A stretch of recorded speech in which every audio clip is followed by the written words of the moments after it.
Good day, fellow investors, and welcome to the stock market news with a long-term fundamental twist.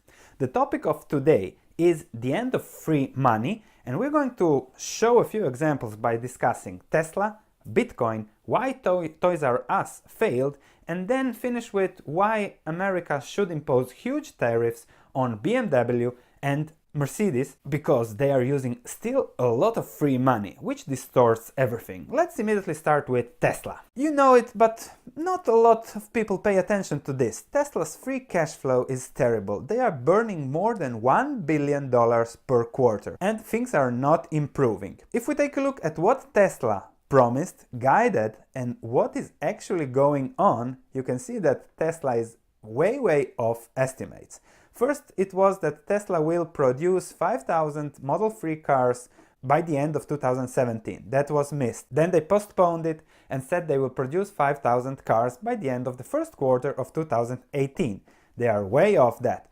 Now they have become a little bit more conservative and they expect to produce 5,000 cars per week by the end of the second quarter of 2018. Will they hit it? According to Bloomberg model of their production rate, they are now at 721 per week. There have been a lot of issues around the car, and it's very unlikely that they hit 5,000.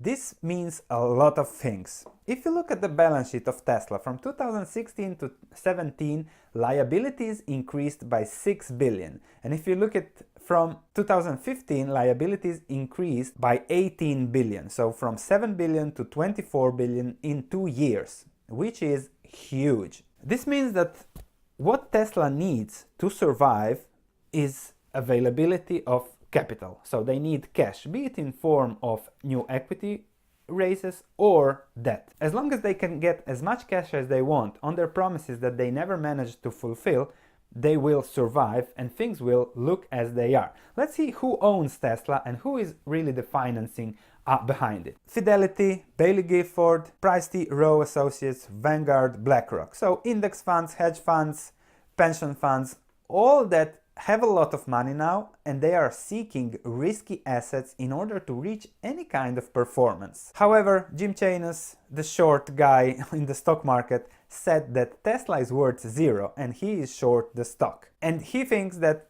the credit environment will close at some point in time and Tesla won't be able to refinance and it will go bankrupt.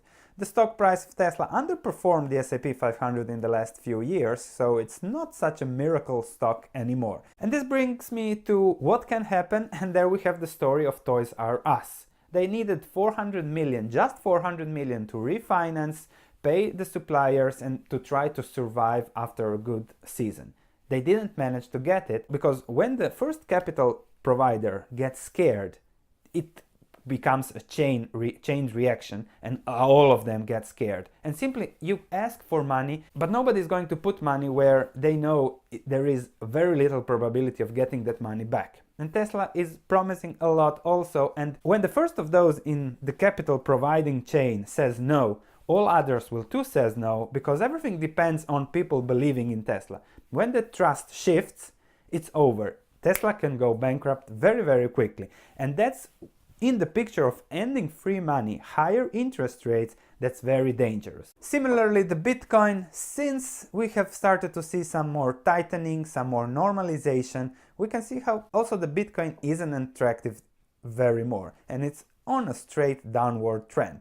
And then you see headlines like this: Bitcoin's debt cross looms as strategist eyes 2,800 level. This is the most read article on Bloomberg this week. So look at what people focus. This will create panic, lose trust, etc., and then you have a downward spiral. What's the reason behind all of this? It's the end of free money. 4 years ago, the interest rate on the 1-year Treasury, US Treasury note was 0.11%. Now it is 2.07%. So the savers, everybody who has some money, okay, now I can go for riskless assets and I don't have to do stupid things to get returns.